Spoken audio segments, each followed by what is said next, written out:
I'm trying to help people. You want your book to have impact, don't you? Sure.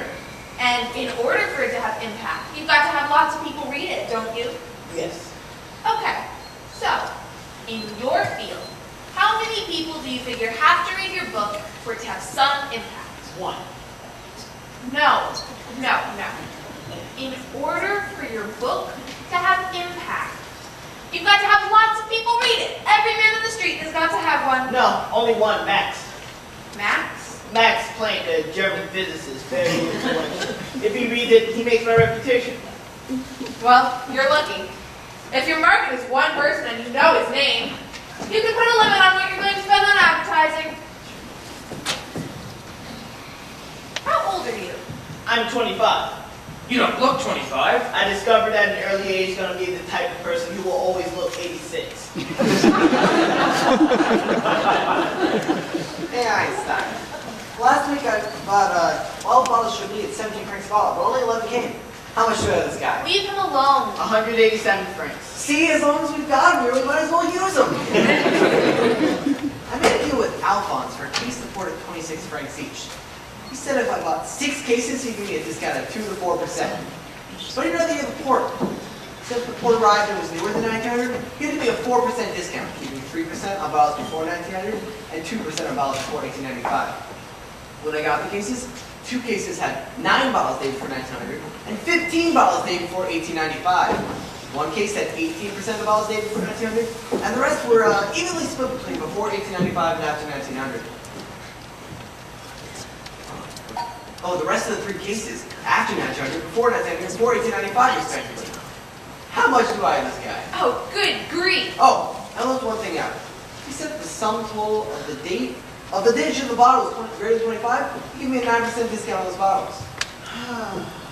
He stumped. Oh, sorry, I wasn't listening. Oh, just kidding. Here's your answer. 2,245 francs 73, given the XM parentheses Y to make price of the bottle. 2,000. Did you say Y in parentheses X? Y in parentheses X? Oh, of course. Yes. That's kind of funny.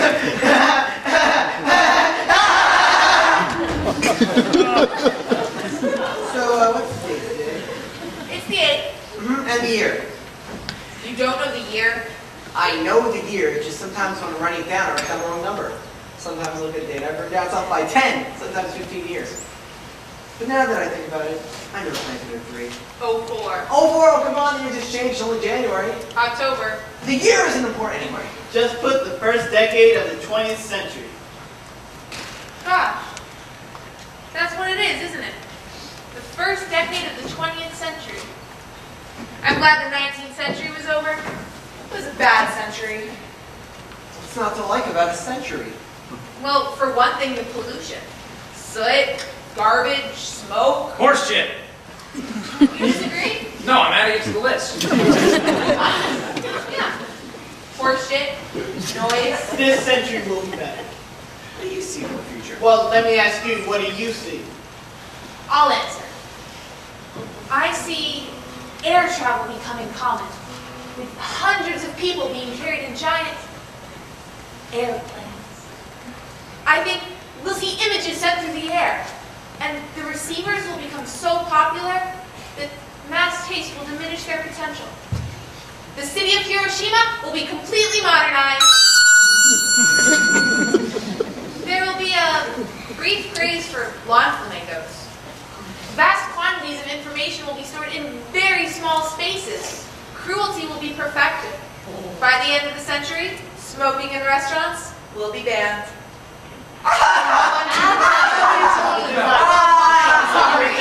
Here's mine. Led by Germany, this will be known as the Century of Peace. Clothes will be made out of wax. There will be a brief craze for automobiles, but it'll pass. The French will be the military might of Europe. Everyone will be doing this new dance called the Toad. A carton of cigarettes will be one of the most thoughtful get-well gifts. And the Wright brothers will be long remembered for the invention and manufacture of a low-calorie fudge. Okay, I can see that. I can definitely see that. Anyone in tonight? Hey, not the Yogi course we go. Got him a Tuesday. Small but juicy. A little beach cake. Give me a rum. Got him to give it to me. Here, take a look. It says everything you want to know about Matisse. The smaller it is, the harder to say. No doubt about it. And this thing's got it all.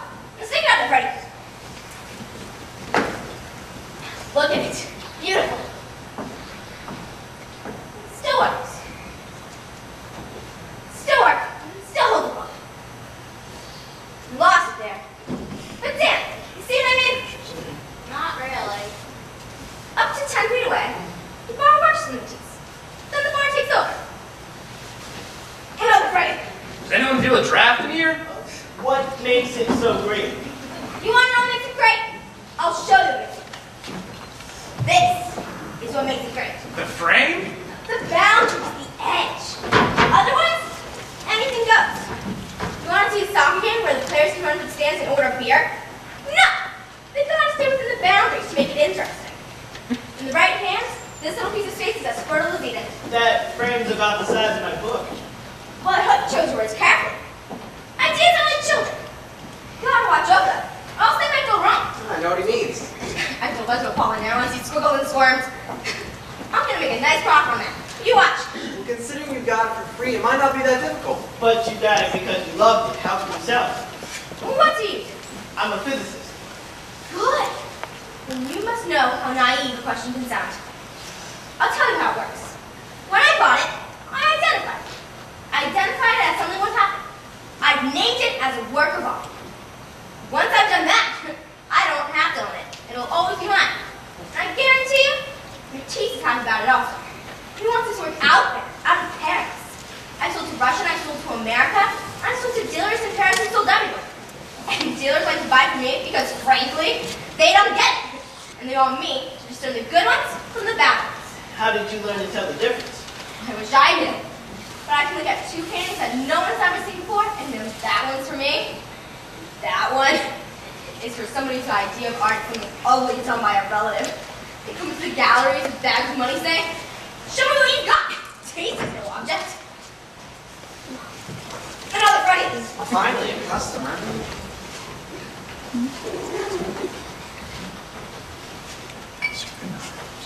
Hey, Freddie, take a look. Come on. No, take it out. Okay.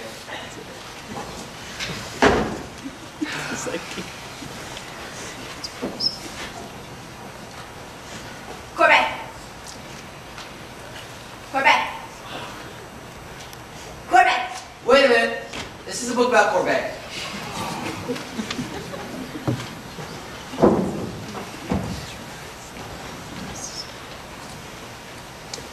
Titian. Raphael.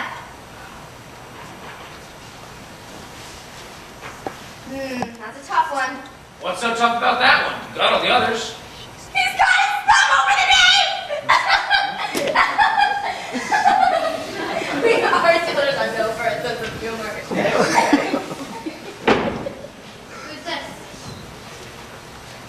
Was he here this evening? Not yet. Are you meeting him? I don't know. I can wait. Trifle hasty. Do you want to sell it? Not for anything. For 50 francs. It's mine forever. Get him to sign it. It'll be worth more. Hey, Sego, you're the expert. What do you see? That? I see a 500-pound lemon. What? I have to pee.